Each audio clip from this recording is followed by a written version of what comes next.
Hola, ¿qué tal? Vamos a empezar a ver el capítulo 1 del curso Routing and Switching Essentials del curso CCNA 2. El capítulo 1 es un capítulo que nos da una introducción al curso, sobre todo la primera parte del curso, porque hay que recordar que de este curso los primeros capítulos son de switching y los siguientes ya son de routing. Entonces, este capítulo nos da una introducción a lo que es el switching. El capítulo se llama Introducción a redes switchadas. Este capítulo tiene dos partes principales, o las más importantes son dos. Uno, que tiene que ver con lo que es el diseño de las redes LAN y los principios en los cuales nos basamos para este diseño. Y número dos, un poco de cómo funcionan los switches, el ambiente switchado y unas cuantas peculiaridades y fundamentos de cómo funcionan las redes switchadas. Lo primero que tenemos que tomar en cuenta es que las redes han evolucionado enormemente, tomando en cuenta pues el tipo de tráfico que atraviesa los cables y la infraestructura de red. Antes utilizábamos una infraestructura de telefonía para meter ahí datos, como era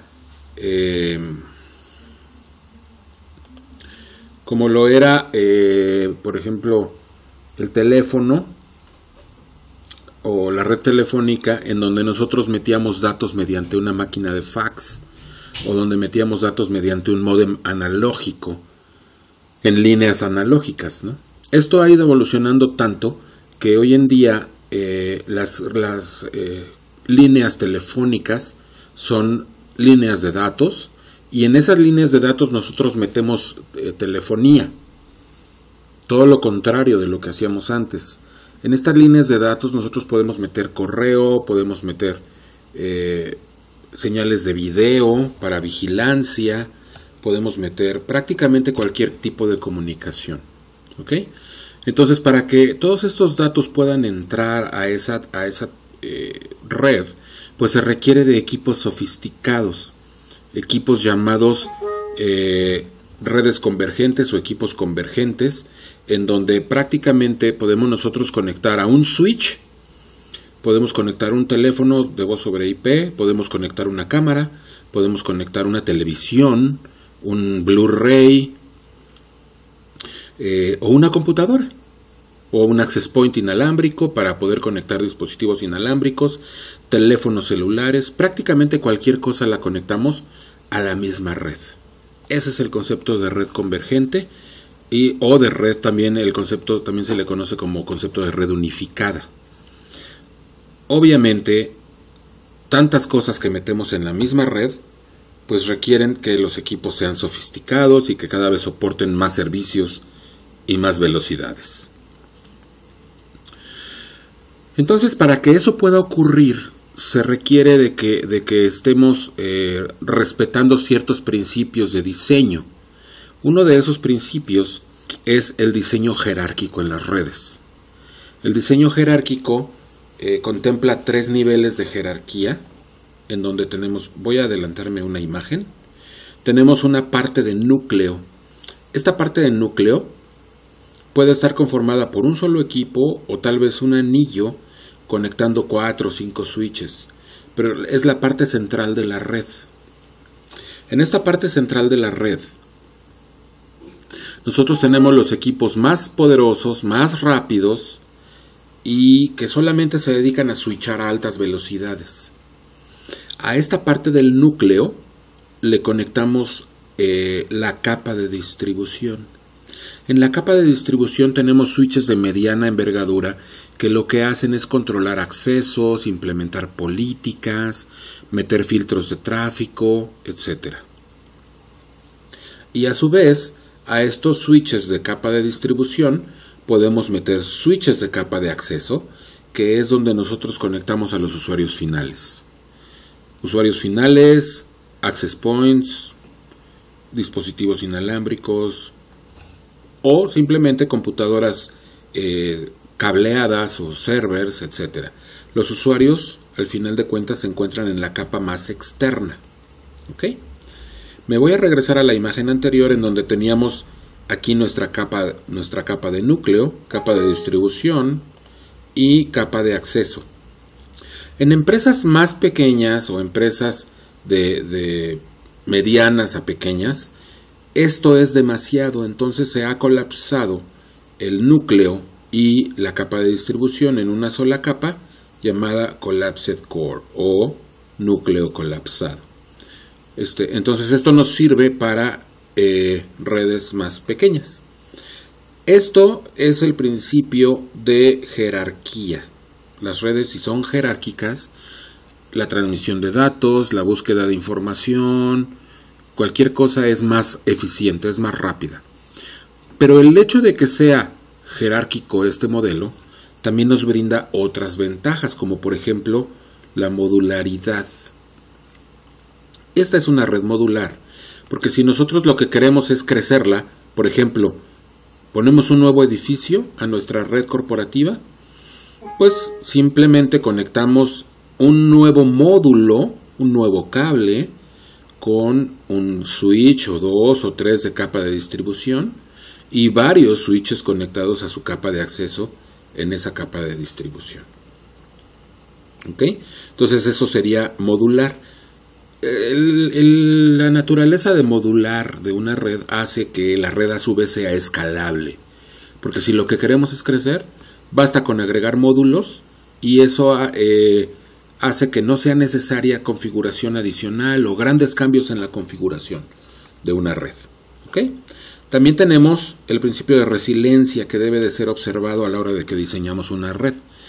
La resiliencia tiene que ver con la capacidad de la red para autogestionarse y para recuperarse ante una falla. Estamos hablando de que se requiere de implementar redundancia, dobles enlaces, dobles switches, dobles equipos, etc. De tal modo de que si se llega a caer un enlace o se llega a caer un equipo, la misma red se recupera y echan a andar enlaces adicionales, redundantes o equipos redundantes. Y la palabra resiliencia tiene que ver con el hecho de que el usuario ni siquiera se dé cuenta. Es responsiva la red. Reacciona tan rápido a las fallas que el usuario ni siquiera se da cuenta. Él no supo que se quemó un switch, que hubo una descarga, etcétera. Él sigue trabajando y nunca ocurrió nada. ¿Ok? Y la flexibilidad es que desde un principio nosotros estemos trabajando o diseñando una red que desde un principio va a soportar voz, desde un principio va a soportar datos, desde un principio va a soportar video o prácticamente conectarle cualquier cosa.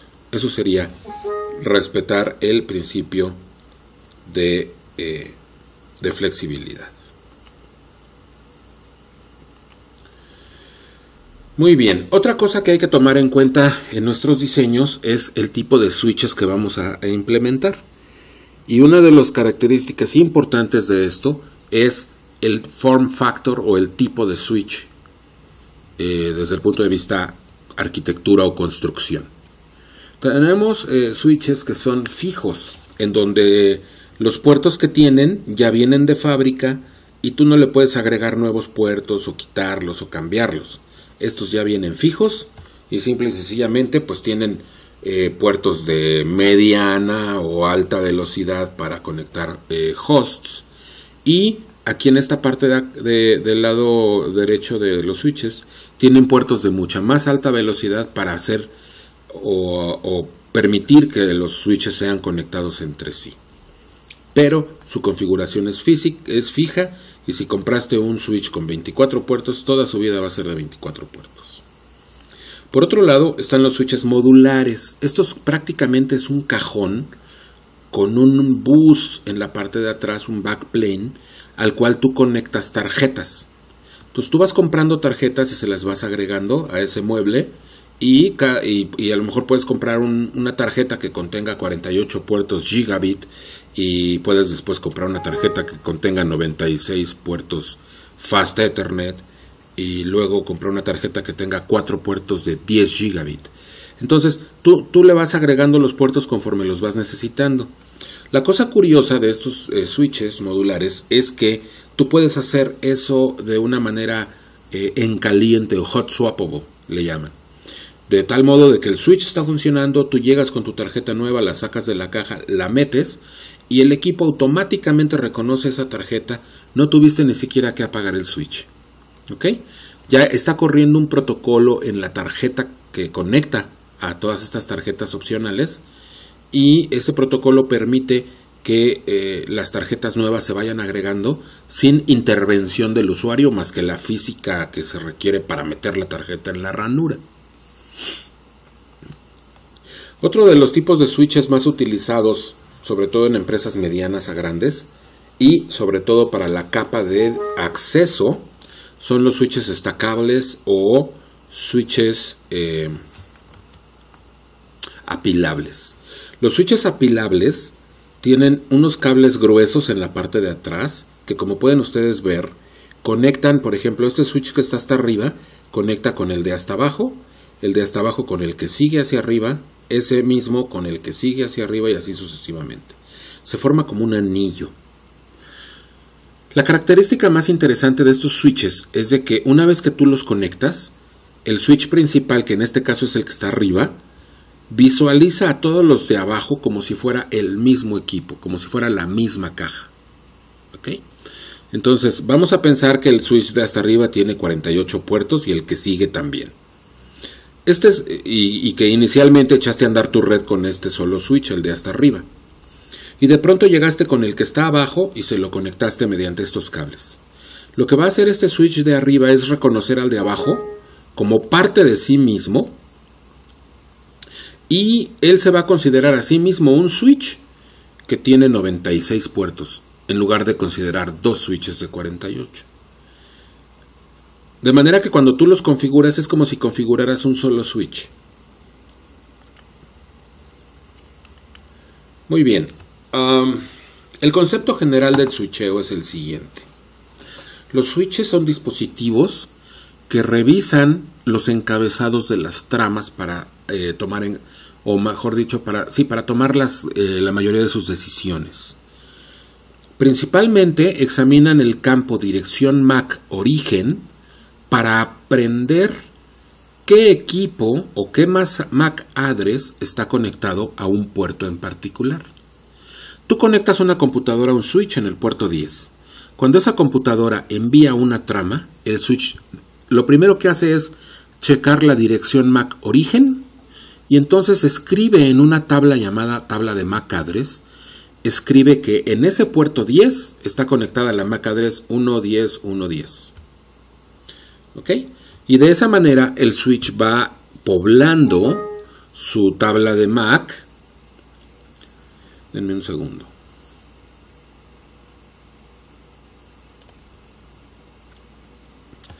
De esta manera el switch va poblando esa tabla de MAC address y todo el tiempo tiene conciencia de qué MAC addresses están conectadas en qué puerto del switch.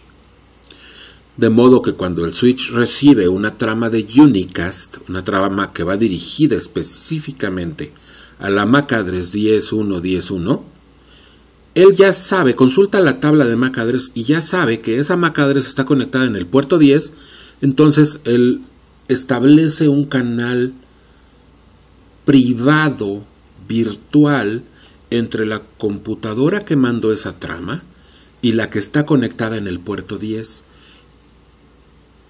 Y esto hace que todos los demás equipos conectados al switch ni siquiera se enteren de que está ocurriendo esa comunicación. Justamente la función de conmutar es que el switch ponga pequeños puentes por un lapso de tiempo bastante pequeño entre dos computadoras. Y entonces, en un instante está comunicando la computadora que está en el puerto 2 con la que está en el puerto 4 y en otro instante la del 5 con el 7. Siguiente instante 2 con 4, siguiente instante 5 con 7. ¿Ok? Eso es la conmutación, el switcheo. También la mayoría de las decisiones que toma el switch se basa en la MAC address de destino. Porque una vez que recibe una trama con una cierta MAC address de destino, él va a consultar su tabla de MAC para buscar en qué puerto se encuentra esa computadora de destino conectada y de esa manera entregar la trama. Sin embargo, hay que tener en cuenta que hay dos situaciones en las cuales el switch se va a comportar de una manera diferente. El switch va a hacer también lo que se conoce como flooding o inundación. El flooding o inundación es que recibes una trama por un puerto y si esa trama cumple uno de los dos criterios necesarios, esa trama va a ir a dar a todos los demás puertos, excepto al puerto por donde fue recibida esa trama. A eso se le conoce como inundación o flooding. ¿Bajo qué condiciones ocurre esto? Pues esto ocurre bajo dos condiciones. Una, la trama trae una dirección de destino broadcast, o sea, FFFFF. Si una computadora quiere conectarse con un router, por ejemplo, para mandar un paquete hacia Internet y no sabe cuál es la MAC address de ese router, va a mandar una petición ARP o una petición de Address Resolution Protocol, cosa que vimos en el curso 1. ¿Ok? Ese ARP lleva una dirección destino FFFF, que es la dirección de broadcast. ¡Hey! ¿Hay alguien que me escuche aquí y que sea el router que tiene la dirección 192.168.0.1? ¿Ok? Esa trama trae la dirección de broadcast en la dirección destino. Esa trama va a ser inundada en todos los puertos. La siguiente condición en donde el switch hace un flooding es cuando recibe una trama con una dirección de unicast de destino, MAC address destino de unicast, de una computadora que el switch no conoce. Entonces vamos a pensar que la computadora recibe por el puerto 3 una trama que va dirigida a la MAC address 1414F. ¿Ok? El switch va y consulta su tabla de MAC addresses y no encuentra esa dirección de unicast por ningún lado en su tabla. Entonces lo que va a hacer el switch es, otra vez, un flooding. Va a mandar esa trama por todos los puertos, excepto por el puerto 3, que fue por donde la recibió. Ok. Ahora, los switches manejan dos diferentes tipos de formas de switchar las tramas. Una que es la de defecto y que se conoce como store and forward o guardado y reenvío. Es la forma normal en la que trabaja el switch si nosotros no hacemos ningún cambio. Y funciona de la siguiente manera. El switch recibe una trama por un puerto y cuando se percata de que está recibiendo esa trama, permite que pase toda la trama y entre completamente al switch. Una vez que la recibe completa, calcula el CRC o código de redundancia cíclica. Sabemos que el CRC es un algoritmo que corre en capa 1 y capa 2 para verificar la integridad de las tramas. Es un cálculo que se hace y que nos da es un cálculo que se hace para cada trama y que nos da como resultado un número específico. Y que ese número también viene en la trama. Entonces el switch cuando recibe hace ese cálculo, obtiene el número y lo compara con el que viene en la trama. Y si los números son iguales, entonces la trama viene correcta. Y si son diferentes, la trama es desechada. ¿Ok? Entonces el switch hace todo este proceso y hasta entonces consulta la tabla de MAC para decidir por cuál de los puertos del switch se va a ir esa trama. ¿Ok? El método de cut-through o de método de corte es un método en donde el switch empieza a recibir la trama y como lo primerito que viene en la trama es la dirección destino de la trama, el switch lee esa parte, consulta la tabla de MAC y reenvía la trama. Todo esto sin hacer ningún cálculo de CRC y sin verificar la integridad de la trama. ¿Ok? Entonces, este método, por razones obvias, es mucho más rápido que el de Store and Forward, pero también es más inseguro. ¿Por qué?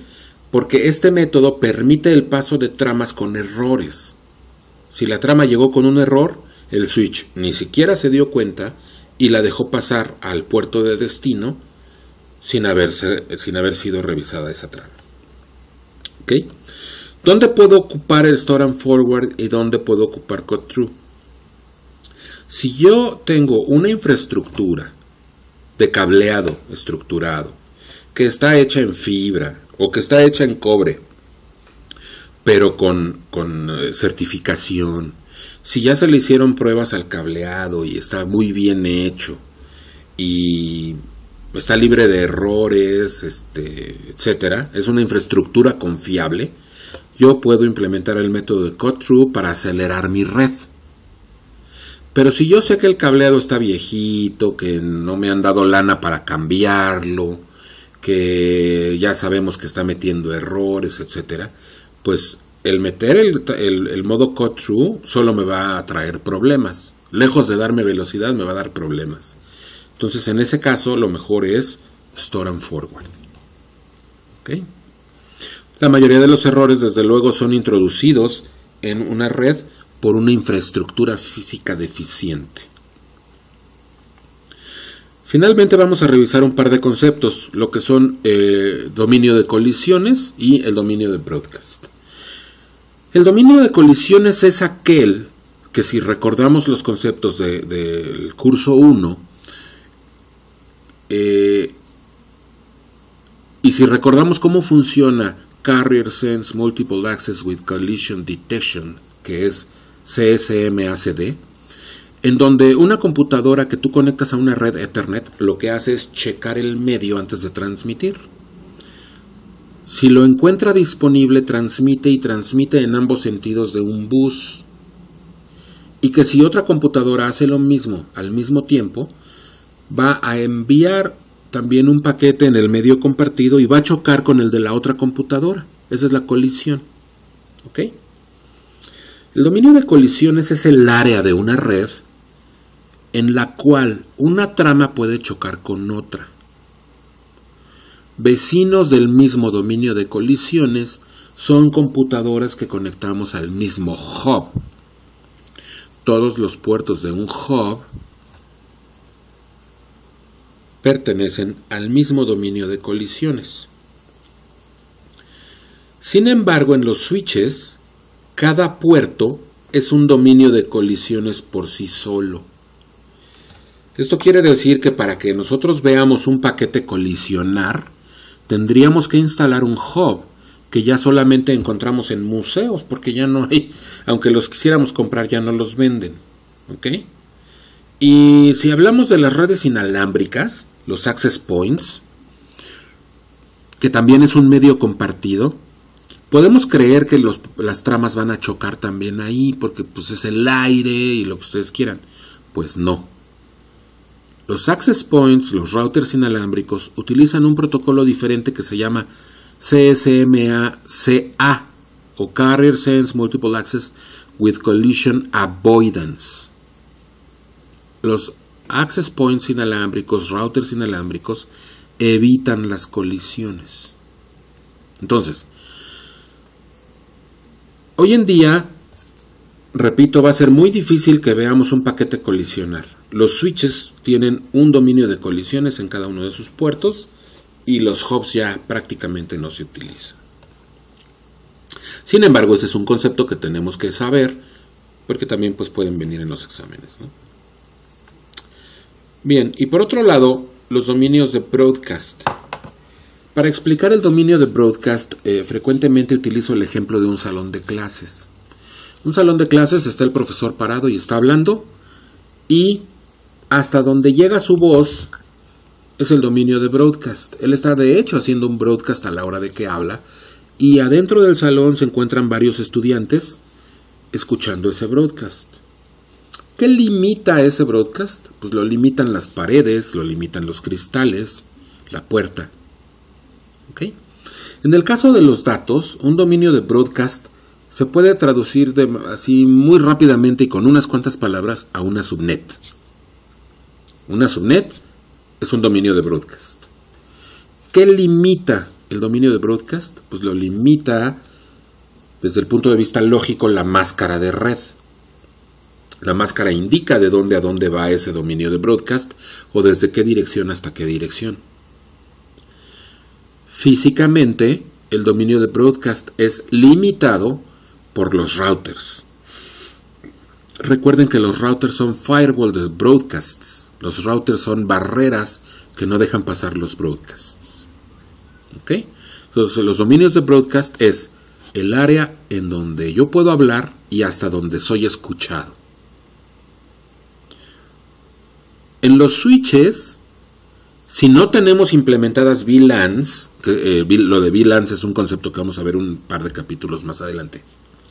Si no tenemos implementadas VLANs en un switch, entonces todos los puertos de un switch pertenecen al mismo dominio de broadcast. Típicamente vamos a conectar direcciones IP vecinas a todos los puertos de un switch. Todos los equipos pertenecen al mismo dominio de broadcast. Muy bien, bueno, pues esto es fundamentalmente lo que quería presentarles del capítulo 1. Ya sabemos que, y bueno, esto es un comentario que siempre hago en los videos y en los webinars que imparto, lo que yo acabo de explicar aquí no es la totalidad del capítulo. Ustedes tienen la responsabilidad de revisar en el currículum qué fue lo que no toqué para que le den una revisada por su cuenta. Quiero agradecerles su atención y quedo a sus órdenes para dudas y preguntas en el foro de discusión que ya abrí en NetSpace. Muchas gracias nuevamente y quedo a sus órdenes, seguimos en contacto.